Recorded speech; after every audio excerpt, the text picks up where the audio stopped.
Aquela velha frase de que quem tem limite é município nunca fez tanto sentido quanto agora, diante da hipocrisia dos políticos da esquerda brasileira e de Alexandre de Moraes. O ministro agora, atendendo a um pedido feito pelos deputados petistas Lindbergh Farias e Rogério Correia, deu um prazo de 5 dias para que a PGR se manifeste sobre uma possível apreensão do passaporte do também deputado Eduardo Bolsonaro pela prática de supostos crimes contra a soberania nacional. O objeto das acusações é o fato de Eduardo ter conversado com políticos dos Estados Unidos sobre a situação em que o Brasil se encontra hoje. Segundo os petistas, ele articulou a aprovação de uma proposta no Comitê do Judiciário da Câmara dos Representantes que pode impedir a entrada de Alexandre de Moraes nos Estados Unidos. Só que esses fatos acabam deixando mais escancarada do que nunca a hipocrisia e a desonestidade dessas pessoas. Em julho de 2018, por exemplo, uma publicação feita no perfil oficial em redes sociais do próprio Lula, que hoje lidera essa turma na narrativa de violação à soberania nacional, exaltava o fato de que o senador norte-americano Bernie Sanders e outros 28 congressistas dos Estados Unidos haviam assinado uma carta contestando a prisão de Lula. Para esse caso, Lula não demonstrou o mínimo de incômodo com a interferência estrangeira no nosso país. Esse papo de soberania nacional nem existia na sua boca. Quem também não se incomodou nem um pouco com isso foi Alexandre de Moraes, que já era ministro do Supremo Tribunal Federal nessa época. A soberania nacional só passou a ser objeto de discussão quando ele passou a ser o alvo.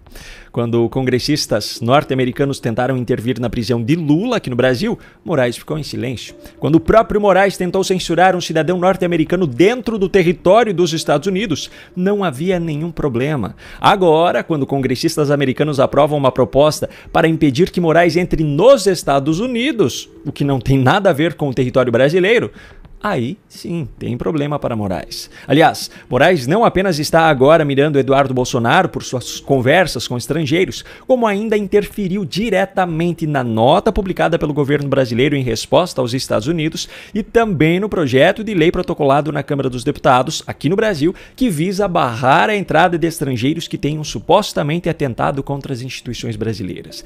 É mais uma demonstração da onipresença de Alexandre de Moraes.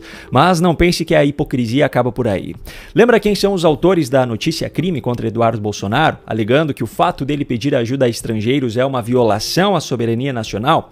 Pois é, um deles é Lindbergh Farias. Acontece que a namorada de Lindbergh Farias, Gleisi Hoffmann, que acabou de ser nomeada como ministra-chefe da Secretaria de Relações Institucionais no governo Lula, inclusive, resolveu aparecer em 2018 na Al Jazeera pedindo ajuda aos árabes para libertar Lula da prisão.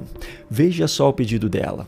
Sou a senadora Gleisi Hoffmann, presidenta do Partido dos Trabalhadores, e me dirijo ao mundo árabe através da Al Jazeera para denunciar que o ex-presidente Lula é um preso político em nosso país. Lula é um grande amigo do mundo árabe. Lula foi condenado por juízes parciais num processo ilegal. Não há nenhuma prova de culpa, apenas acusações falsas. A TV Globo, que domina a mídia no Brasil, fez uma campanha de mentiras contra Lula. A Globo está pressionando o judiciário brasileiro a não conceder a liberdade a Lula, apesar dela estar prevista na Constituição. Isso fere os direitos humanos e fere a democracia brasileira. A prisão de Lula é a continuidade do golpe que se iniciou em 2016, com a retirada da presidenta Dilma do governo. Ela não cometeu nenhum crime, assim como Lula também não cometeu. É um preso político, ele é inocente. O objetivo da prisão ilegal é não permitir que Lula seja candidato. Mas o povo está resistindo a essa injustiça. Há manifestações todos os dias, em todos os lugares do país. E há mais de uma semana nós estamos acampados em frente à Polícia Federal, onde Lula está preso. Em todo o mundo, a manifestação de solidariedade ao ex-presidente e pedidos pela sua liberdade. Convido a todos e a todas a se juntarem conosco nessa luta. Lula livre! E aí, Lindbergh, não vai apresentar uma notícia-crime contra Gleisi Hoffmann? E aí, Lula, não vai criticar a violação à soberania nacional cometida pela sua atual ministra? E Alexandre de Moraes, que já era ministro do STF quando isso aconteceu, não vai pedir que a PGR se manifeste sobre o caso? Pois é, só que esse não é o único assunto de extrema hipocrisia que eu preciso abordar no vídeo de hoje. Eu preciso falar também sobre aquilo que tomou as manchetes dos principais veículos de imprensa do Brasil desde a noite de ontem. Devemos abrir mão das divergências políticas nesse momento e comemorar o filme brasileiro que foi premiado, dizem eles. É preciso deixar de lado a polarização. Sim, eu concordo que não se deveria politizar um caso como esse, só que tem um detalhe. Quem é que está politizando essa história? O filme brasileiro Ainda Estou Aqui recebeu ontem o Oscar de melhor filme estrangeiro. Tudo lindo na teoria. O problema é que, na prática, as pessoas que cobram congratulações a um filme que fala sobre os abusos de uma ditadura aplaudem os abusos de outra ditadura. Aqueles que se comovem com a história da família Paiva, que é retratada no filme, não demonstram um mínimo de compaixão com os filhos da Débora Rodrigues dos Santos, por exemplo, de 38 anos, que está presa desde março de 2023 por ter terminado de escrever uma frase em uma estátua com batom no dia 8 de janeiro daquele ano.